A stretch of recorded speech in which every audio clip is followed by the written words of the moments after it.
Cockroach Janata party online నుండి గ్రౌండ్లోకి రాగలిగిన parody party.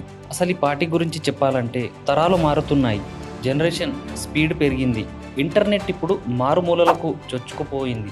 ఒకవైపు చౌక ఇంటర్నెట్, మరోవైపు సోషల్ మీడియా బూమ్ యువత సంఘటితం కావడానికి ఆన్లైన్ అనుకూల వేదికగా మార్చేశాయి. దేశ జనాభాలో యువత దాదాపు 65% పెరిగింది.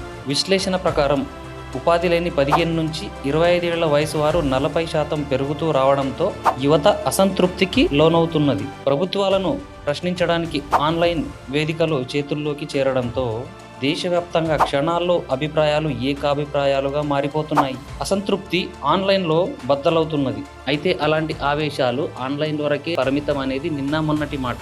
కానీ ఇప్పుడు అలా కాదు. కానీ జంతర్ మంతర్ వద్దకు సుమారు 7,000 మంది యువత స్వచ్ఛందంగా సొంత ఖర్చులతో చేరుకుని ఆందోళనలో పాల్గొన్నారు. కాక్రోచ్ జనతా పార్టీపై అంచనాలు మారుతున్నాయి. ఆన్లైన్ ప్రొటెస్టర్లు నిజంగానే గ్రౌండ్లోకి దిగారు.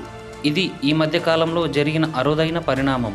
కాక్రోచ్ అనే మీమ్ ఒక ఫన్నీ ఎక్స్ప్రెషన్గా వైరల్ అయిన గంటల్లోనే సెటైరిక్ కాక్రోచ్ జనతా పార్టీగా, ఆ తర్వాత దానికి ప్రధాన పార్టీలకు మించిన ఆదరణ లభించింది. ఇప్పుడు ఇది దేశంలోనే ఒక సంచలనంగా మారింది. యువతకు ఇదొక కొత్త హోప్ ఇస్తుంది. ముఖ్యంగా జెన్జీ యువత కాక్రోచ్ పార్టీకి విపరీతంగా సపోర్ట్ చేస్తున్నారు.